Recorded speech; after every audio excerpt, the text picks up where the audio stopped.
नमस्कार। अपने बीच भारतीय जनता पार्टी के माननीय राष्ट्रीय प्रवक्ता उत्तर पूर्व के प्रभारी सांसद डॉक्टर संबित पात्रा जी आपको संबोधित करेंगे। मेरा विनम्र निवेदन है माननीय पात्रा जी से आपको संबोधित करें। धन्यवाद माननीय संजय जी। विगत कुछ दिनों से आप देख ही रहे हैं कि जो राजनीतिक परिदृश्य है वो किस प्रकार से, मैं कहूंगा, उथल पुथल में है। एक तरफ संविधान की चर्चा की ओर भारत का सदन बढ़ रहा है और वहीं एक बात स्पष्ट होते जा रही है कि कांग्रेस पार्टी के मन और कर्म कहीं भी संविधान के प्रति सम्मान का भाव नहीं है। There is no respect whatsoever either in the functioning or in the words of the Congress party for the Constitution of India. दो खबरें आज महत्वपूर्ण है और मुझे लगता है इन दोनों विषयों पे आज विस्तार से भारतीय जनता पार्टी अपने पक्ष को रखेगी। पहला विषय जो आज सुबह से अखबारों, मीडिया और टीवी में हम सब देख रहे हैं कि कांग्रेस पार्टी और इंडी गठबंधन के कुछ घटक दल ईवीएम को लेकर और इलेक्शन कमीशन को लेकर सर्वोच्च न्यायालय सुप्रीम कोर्ट में एक पीआईएल दाखिल करेंगे। और दूसरी खबर जो आज बहुत महत्वपूर्ण है और बहुत कष्टदायी भी है वह है कि राज्यसभा के चेयरमैन और देश के उपराष्ट्रपति माननीय जगदीप धनखड़ जी के खिलाफ एक अविश्वास प्रस्ताव, नो कॉन्फिडेंस मोशन, इसका नोटिस सर्व करना, ये दोनों खबरें विचलित करने वाली हैं और ये दोनों खबरें भारत के संविधान को कुचलने वाली हैं। सबसे पहले आज सुबह से जो हम खबर देख रहे हैं कि कांग्रेस पार्टी ने तय किया है और कुछ घटक दलों ने ये तय किया है, खास करके हरियाणा और महाराष्ट्र के चुनावी नतीजों के बाद, कि विधानसभा के इन चुनावी नतीजों को लेकर इलेक्शन कमीशन को और ईवीएम की प्रणाली को वो सुप्रीम कोर्ट में घसीटेंगे।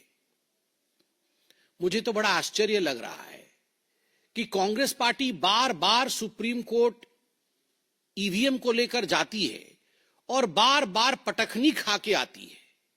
हर बार जब भी उसने इलेक्शन कमीशन को कोसा है, जब भी इलेक्शन कमीशन को सुप्रीम कोर्ट में खींचने की कोशिश की है, वहीं अगर फजीहत किसी की हुई है तो वो कांग्रेस पार्टी की हुई है।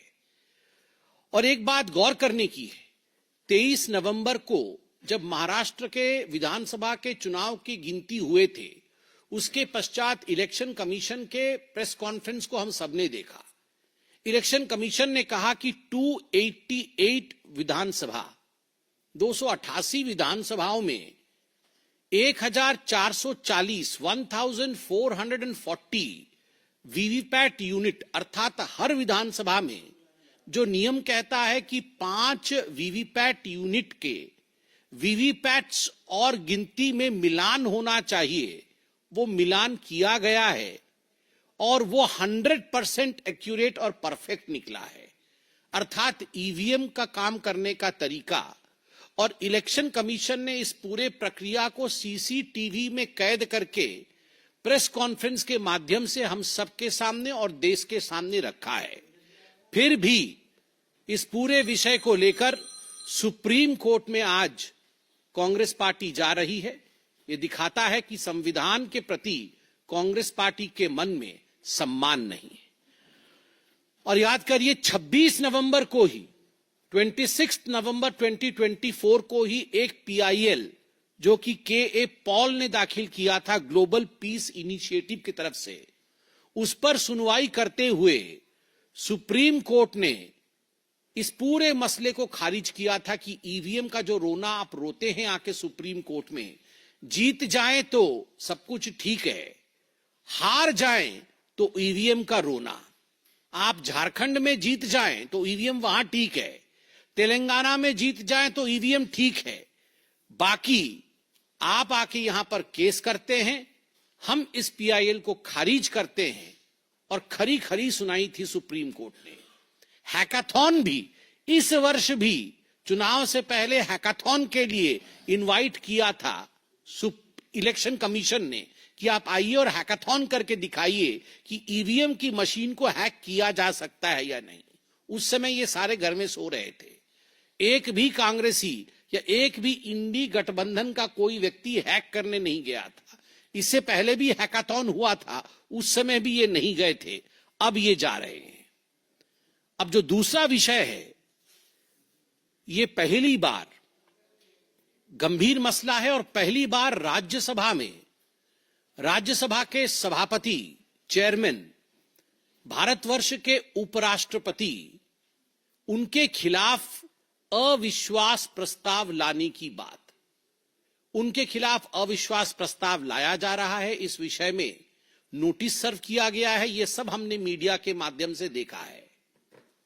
आप जरा सोच के देखिए, इस पूरे सदन में और सदन के बाहर भी जिस प्रकार गांधी नेहरू खानदान का सोरोस के साथ किस प्रकार एक संबंध है, और उस संबंध के विषय में आज हम और भी बात करेंगे, मगर सोरोस फाउंडेशन से पैसा लेकर देश को अस्थिर करने की जो षड्यंत्र है, उसमें सोनिया गांधी, राहुल गांधी और पूरा गांधी नेहरू परिवार उसमें संतृप्त है, संलिप्त है। जब इस विषय को पार्लियामेंट और पार्लियामेंट के बाहर उठाया गया तो आनन फानन में कहीं न कहीं विषय को डाइवर्ट करने के लिए, कहीं न कहीं इस विषय से अपने आप को दूर करने के लिए, भटकाने के लिए माननीय धनखड़ जी के खिलाफ एक नो कॉन्फिडेंस मोशन लाने का प्रस्ताव कांग्रेस और उनके कुछ घटक दलों ने लिया है। और मुझे याद है कि चंद दिनों पहले भारतीय जनता पार्टी ने सोनिया गांधी का forum for democratic leadership Asia Pacific, जो FDL-AP फाउंडेशन है, उसका खुलासा किया था।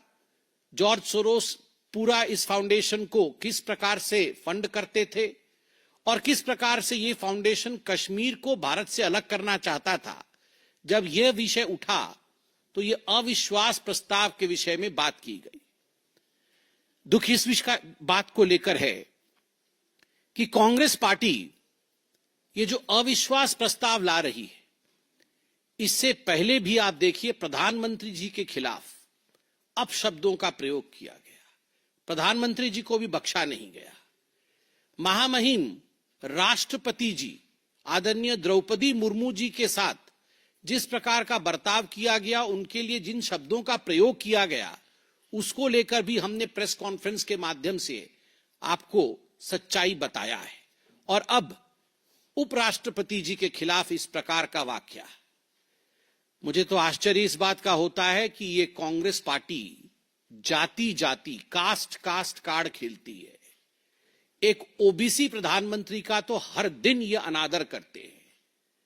एक ओबीसी प्रधानमंत्री के लिए जिन जिन शब्दों का प्रयोग किया गया, लठ से मारेंगे, जनता इनको लठ से मारेगी, ये नीच आदमी है, इस प्रकार के शब्दों का प्रयोग किया गया प्रधानमंत्री नरेंद्र मोदी जी के लिए। एक ट्राइबल समाज से आई हुई उड़ीसा की बेटी द्रौपदी मुर्मू जी के लिए कांग्रेस पार्टी के उस समय के LOP अधीर रंजन चौधरी जी ने जिन शब्दों का प्रयोग किया, मैं उसे दोहराना नहीं चाहूंगा। और अभी भी हाल फिलहाल में राष्ट्रपति महोदया बैठी भी नहीं थी कुर्सी में, राहुल गांधी बैठ जाते हैं। उनके सामने खड़े होने की भी कर्टसी नहीं दिखाते हैं, सम्मान नहीं दिखाते हैं। और आज जाति के बात करने वाले एक साधारण किसान परिवार से आया हुआ किसान का बेटा जगदीप धनखड़ जी के विरोध में अविश्वास प्रस्ताव लेकर आना, ये किसका असम्मान है? ये किसान पुत्र का असम्मान है। A man who comes from a humble background, उसका असम्मान है। और आप जाति की बात करते हैं। मैं आपको एक स्पष्ट रूप से बता दूं यहां पर कि कांग्रेस पार्टी भी जानती है, घटक दल भी जानते हैं कि संख्या उनके हक में नहीं है। This notice is going to fall, यह नोटिस गिर जाएगा, कुछ होगा नहीं। मगर केवल जाट समुदाय का किस प्रकार से असम्मान करना है, इस भाव के साथ पहली बार राज्यसभा के पटल पर कोई पार्टी राज्यसभा के सभापति के खिलाफ इस प्रकार की नोटिस लाने की हिमाकत कर रही है। जाट वतन परस्त होते हैं। जाटों ने अपनी खून बहाई है हिंदुस्तान की आजादी के लिए, हिंदुस्तान के लिए। आज आप एक जाट उपराष्ट्रपति के ऊपर इस प्रकार से आक्षेप लगा रहे हैं। आप उनको कहीं न कहीं कलंकित करने की चेष्टा कर रहे हैं कि वो अपना काम ठीक से नहीं कर रहे हैं। मैं आपको बता दूं, एक किसान पुत्र, एक जाट कभी झुकता नहीं, वो कभी नहीं झुकेगा और जाट का सम्मान सदैव हिंदुस्तान में बरकरार और अडिग रहेगा। बंधुगण, जहां तक ये सारे प्रकल्प, कहीं जाके पीआईएल करना है, कहीं जाटों का अपमान करना है, उपराष्ट्रपति जी के खिलाफ बोलना है, ये सारा और सारा खेल केवल और केवल नेहरू गांधी परिवार को जॉर्ज सोरोस, ये जो गठबंधन हमने दिखाया है, इस चित्र से बचाने की कवायद है। और आज एक और खुलासा हुआ है। हमने तो खुलासा किया ही है ओसीसीआरपी का, हमने तो खुलासा किया ही है फेडरेशन ऑफ डेमोक्रेटिक लीडर और सोनिया गांधी जी का, कश्मीर को किस प्रकार अलगाववाद के पथ पे ले जाने की जो चेष्टा थी। मगर आज खुलासा यह भी हुआ है कि फोरी नेहरू जो कि हंगेरियन थी, she was not Indian, Hungarian थी, और उनकी शादी बीके नेहरू जो कि नेहरू जी के कजिन थे, जवाहरलाल नेहरू जी के कजिन थे बीके नेहरू, और भारत के दूत थे, एम्बेसडर थे यूएस में। बीके नेहरू जी की शादी फोरी नेहरू से हुई थी और फोरी नेहरू, ये भी एक तरह से इनका बहुत बड़ा जुड़ाव और संबंध सोरोस जी से था। And the Gandhi-Nehru clan maintained this correspondence till Fori ji was there. And after she left, after her demise as well, this correspondence continued. ये जो extended correspondence था फोरी नेहरू और गांधी परिवार के बीच में, वो गांधी परिवार की ही हिस्सा थी और राहुल गांधी की आंटी थी, अगर देखा जाए तो आंटी ऑफ राहुल गांधी। तो ये जो एंटी इंडिया एक्टिविटी थी, ये कोई आज से शुरू नहीं, ये आंटी के जमाने से चला आ रहा है।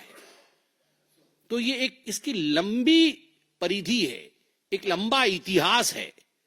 और मैं कहूंगा इन सभी चीजों को छुपाने के लिए आज अंततोगत्वा जिस प्रकार से संविधान के खिलाफ कांग्रेस पार्टी काम कर रही है, वो सब भी हमसे छुपा नहीं है।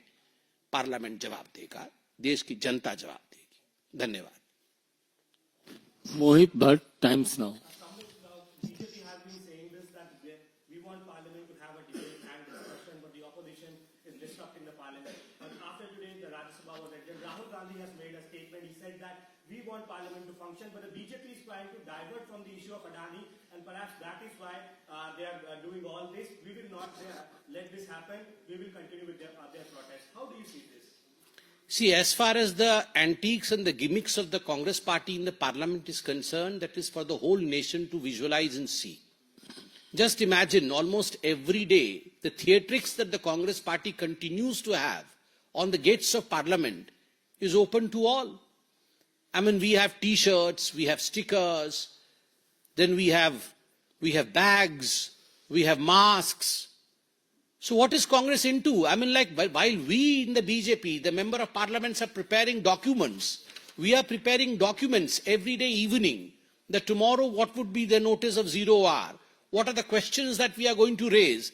The Congress party is busy with all these accessories. On one hand, BJP is preparing documents. On the other hand, Congress is busy preparing tracksuits, stickers, hats, caps, masks. अब यही सब काम करेंगे वो, फैक्ट्री खोले, कैप, मास्क, हैट, पैट का। हम अपना काम करेंगे, उनको ये काम करने दीजिए।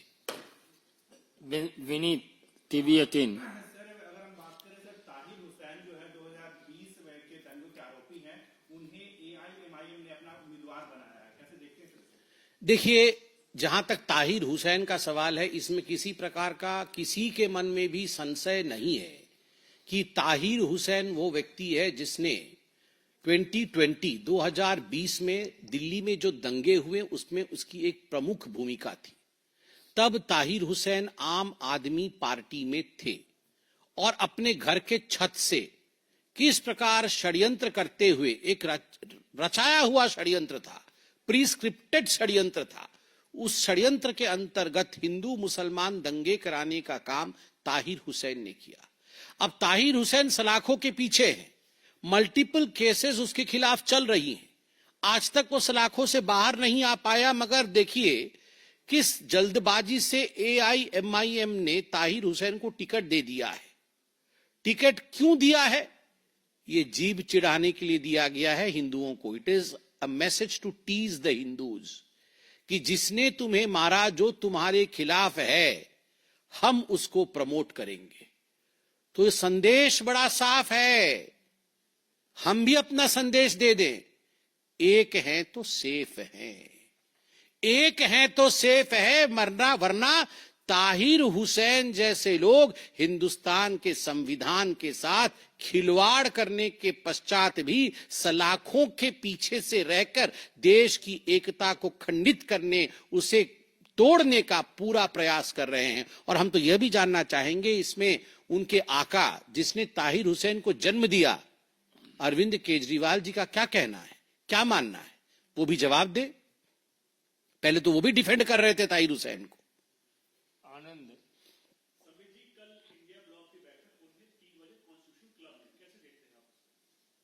तो इसमें कौन कौन पार्टिसिपेट करेगा? कोई तो किसी को मान नहीं रहा है। वो तो समाजवादी पार्टी बोल रही है हम तो मानते नहीं है कि राहुल गांधी जी इसके चेयरपर्सन हैं, हम तो मानते हैं कि मल्लिकार्जुन खड़गे जी चेयरपर्सन है।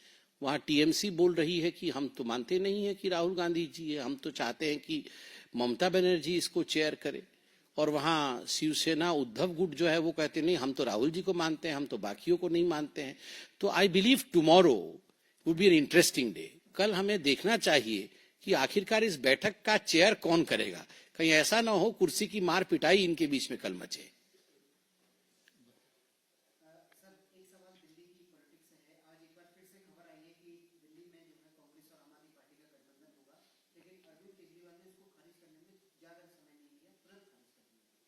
देखिए, जहां तक दिल्ली की राजनीति का सवाल है, आप कुछ दिनों से देख रहे हैं पूरी तरह से कंफ्यूजन में चल रहा है। सब जो आम आदमी पार्टी के नेता हैं वो अपनी अपनी सीटें बदल रहे हैं। जो मनीष सिसोदिया कभी पटपड़गंज से लड़ रहे थे वो जंगपुरा चले गए हैं।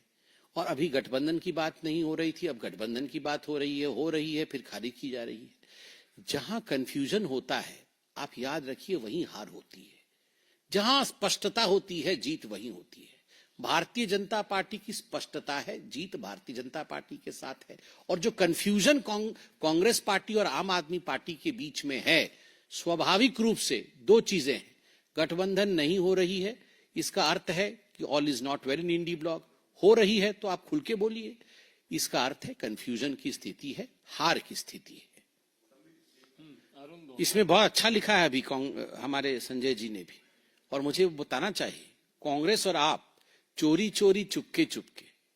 तो ये चोरी चोरी चुपके चुपके, वैसे संजय जी आपने बता तो दिया, मैंने बताया, मगर चोरी चोरी चुपके चुपके ये अलायंस का खेल खेल रहे हैं या ये चोरी चोरी चुपके चुपके? तो चुपके चुपके चोरी चोरी, मतलब दोनों तरफ से हो सकता है, चोरी चोरी चुपके चुपके या चुपके चुपके चोरी चोरी।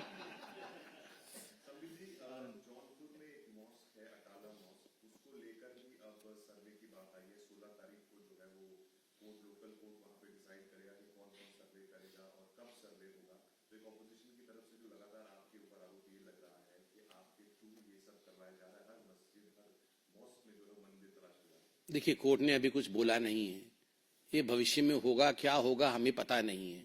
देखिए, हम ये राहुल गांधी की तरह तो मैं ज्योतिषी नहीं हूं, तो मुझे लगता है हमें इंतजार करना चाहिए कि कुछ कोर्ट कहेगी तो उसके बाद जो होगा हम जवाब देंगे। धन्यवाद।